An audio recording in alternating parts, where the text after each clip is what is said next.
She lives in palaces you'll never see, travels in jets you'll never board, wears gowns worth more than the average North Korean earns in a lifetime.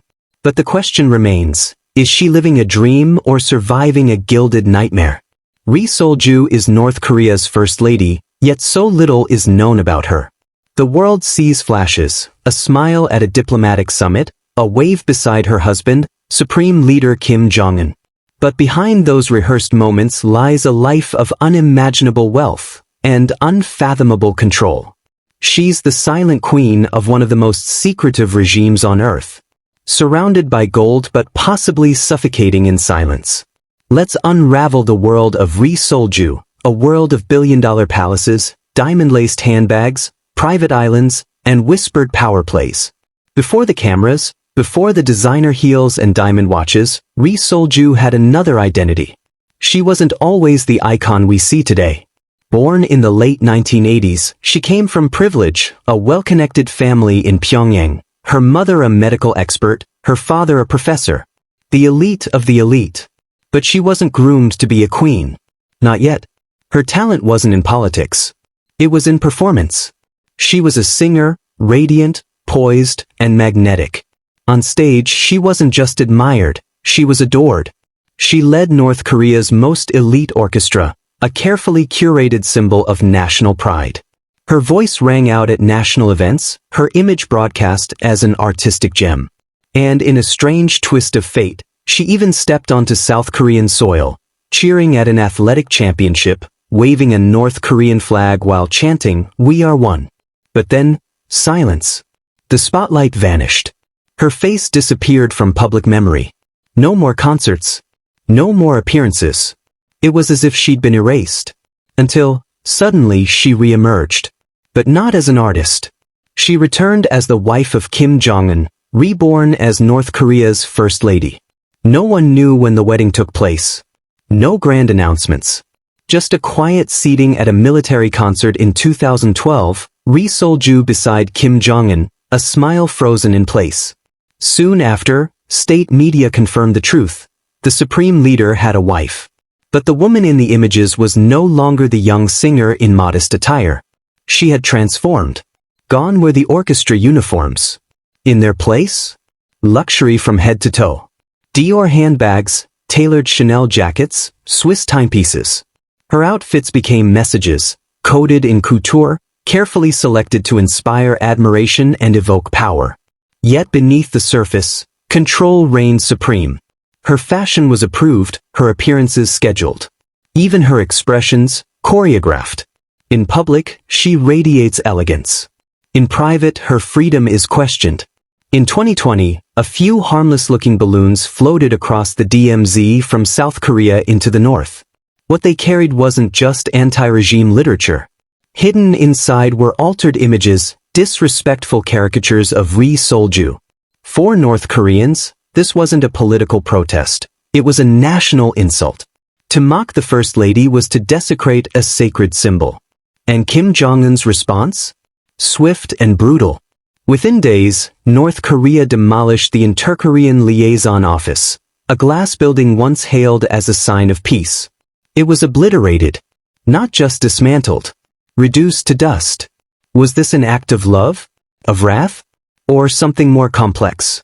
Some believe the real architect of this destruction wasn't Kim himself, but his sister, Kim Yo-jung.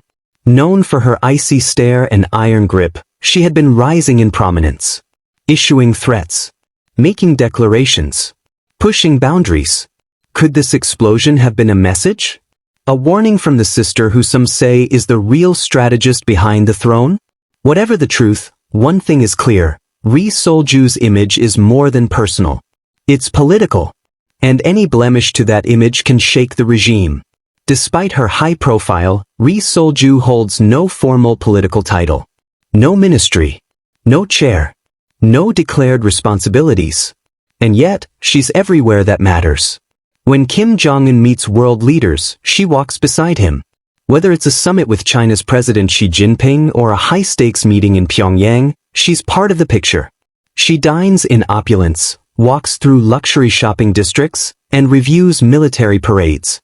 But unlike other first ladies, Her appearances are brief, her absences unexplained.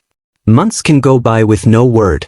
Then she reappears, perfectly styled, radiating confidence, like nothing ever happened. Each public moment is calculated. Nothing is random. Every gesture is designed to tell the world something. North Korea has elegance. It has unity. It has power, and that power has a face. Solju's. But let's ask the hard question. Is this luxury real, or just another kind of prison? According to defector reports and analysts, her life is tightly scripted. She doesn't control her own schedule. She doesn't speak freely. Every outing is supervised. Every interaction is recorded. She reportedly hasn't seen her own family since her wedding. Her communications are monitored. And within the palace walls, there's a strict rule: she must never question the supreme leader. And then there's the happiness squad. A decades-old secret, hand-picked women selected to serve the supreme leader behind closed doors. Rumors persist that this tradition continues today. If true, imagine the pain, living in unimaginable luxury, yet suffering betrayal with no way to escape or speak. In North Korea, divorce isn't an option. Once married to the leader, your fate is sealed. And your past? Erased. Solju's artistic history, her name, her performances, all scrubbed from public records. It's as if her former self never existed. She's become a symbol, not of herself, but of the dynasty. Every luxury item she wears, from Dior to Movado, isn't just a fashion statement. It's propaganda. It's the regime saying, we're not backward. We are refined. We are powerful. She is the curated image of a modern, sophisticated North Korea. Her public persona reflects elegance, wealth, and perfect loyalty. But what lies behind that polished smile? Does she have any agency? Is she a quiet mastermind, guiding policy from the shadows? Or a tightly held jewel, displayed only when needed, then hidden away? As outsiders, we may never know. But what we do know is this. Solju lives at the heart of the most closed society in the world. She walks through marble corridors, sips wine aboard private yachts, flies on aircraft fitted for kings. Yet she may be the loneliest woman alive, living in a golden palace with no door. If the walls of Ryongseong Palace could speak, they would whisper secrets that no journalist, no outsider, and perhaps not even her closest confidants know. Because inside this lavish fortress lives a woman trapped between unimaginable wealth and the absence of freedom. Solju doesn't just live in luxury. She exists in a world built to impress and intimidate. Her home isn't just a mansion, it's a fortress carved for royalty in the shadows of fear.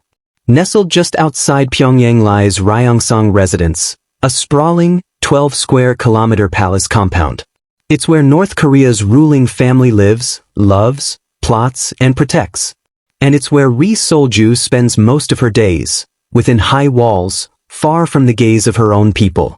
This isn't a house, it's a private city. There's a gold-plated banquet hall fit for emperors. An Olympic-sized indoor pool that glimmers under the light of custom chandeliers. A personal movie theater. A spa carved in marble and polished crystal. Even a private horse racing track, supposedly reserved for Kim Jong-un, their daughter. And below all of it? A labyrinth of nuclear-resistant bunkers, secret passageways, and steel-reinforced tunnels that can whisk the family away in minutes. No outsider can enter. No resident can leave without permission. This is where Solju reigns, or is held.